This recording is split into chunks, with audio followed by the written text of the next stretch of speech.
Darshan and ಗ್ಯಾಂಗ್ಗೆ ಈ ಒಂದು ಕೇಸ್ನಲ್ಲಿ ಆಗುತ್ತೆ. ಪ್ರತಿದಿನ ಪ್ರತಿ ಕ್ಷಣ ಕೂಡ ಒಂದೊಂದು ವಿಚಾರವನ್ನ ಈ ಒಂದು ಕೊಲೆ ಪ್ರಕರಣದಲ್ಲಿ ಹೊರ ಹಾಕ್ತಾನೆ ಇದ್ದಾರೆ.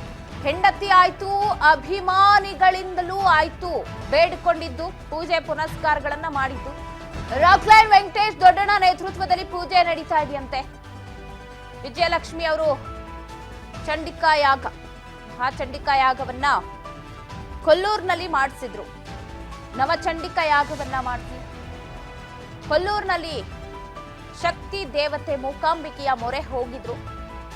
ಪತಿಯನ್ನ ಆದಷ್ಟು ಬೇಗ ಹೊರತ್ ಬರಲಿ ಅನ್ನುವಂತಹ ಕಾರಣಕ್ಕೆ ಬಹಳಷ್ಟು ಶಕ್ತಿ ದೇವತೆಗಳನ್ನ ಪೂಜೆ ಪುರಸ್ಕಾರ ಹೋಮ ಹವನಗಳನ್ನ ಮಾಡಿದ್ರು.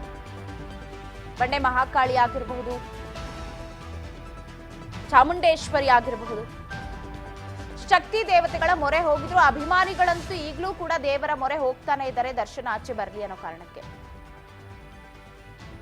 ಸೊ ಈಗ ಸ್ಯಾಂಡಲ್ವುಡ್ ನಟ ನಟಿಯರು ಕೂಡ ದೇವರ ಹರಕೆ ಹೋಮ ಪೂಜೆಗಳನ್ನ ಮಾಡಿಸ್ತಾ ಇದ್ದು, ಈಗ ರಾಕ್ಲೈನ್ ವೆಂಕಟೇಶ್ ಹಾಗೆ ದೊಡ್ಡಣ್ಣ ಕೂಡ ದೇವರ ಮೊರೆ ಹೋಗಿದ್ದಾರೆ. ದರ್ಶನ್ ಹೊರಬರ್ಲಿ ಅನ್ನುವಂತಹ ಕಾರಣಕ್ಕಾಗಿ ಪೂಜೆಯಲ್ಲಿ ಅವರು ಕೂಡ ತೊಡಕೊಂಡಿದ್ದಾರೆ ಅನ್ನುವಂತಹ ಮಾಹಿತಿ ಸಿಗ್ತಾ ಇದೆ. ಸರೋಜಾದೇವಿ, ಸಾಹುಕಾರ್ ಜಾನಕಿ ಇವರೆಲ್ಲರ ಉಪಸ್ಥಿತಿಯಲ್ಲಿ ಒಂದು ಯಾಗದ ಪ್ಲಾನ್ ಮಾಡಿದ್ದಾರೆ. ಇಲ್ಲಿ ಯಶ್, ಶಿವಣ್ಣ, ಸುದೀಪ್, ಉಪೇಂದ್ರ ಇವರೆಲ್ಲರಿಗೂ ಕೂಡ ಯಾಗಕ್ಕೆ ಬನ್ನಿ ಅಂತ ಆಹ್ವಾನ ಕೊಟ್ಟಿದ್ದಾರಂತೆ. ಆಗಸ್ಟ್ 14ನೇ ತಾರೀಕು ಅಂದ್ರೆ ಬುಧವಾರ ಈ ಯಾಗವನ್ನ ನಡೆಸ್ತಾರೆ. ವಿಶೇಷ ಯಾಗ ನಡೆಸೋದಿಕ್ಕೆ ಕಲಾವಿದರ ಸಂಘದಲ್ಲಿ ನಿರ್ಧಾರವನ್ನ ಮಾಡಿದ್ದಾರೆ.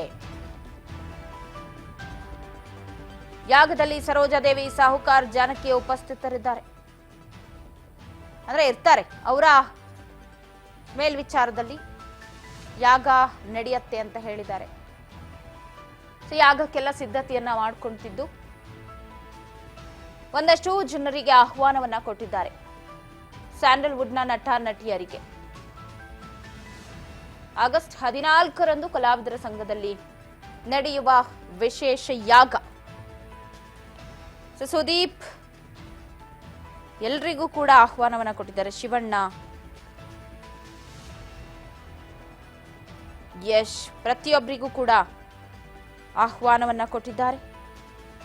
ದರ್ಶನ್ ಆಚೆ ಬರಲಿ ಅನ್ನೋ ಕಾರಣಕ್ಕೆ ನಡೆಸಿರುವಂತಹ ಹೋಮ ಹೆಚ್ಚಾಗ್ತಾ ಇದೆ.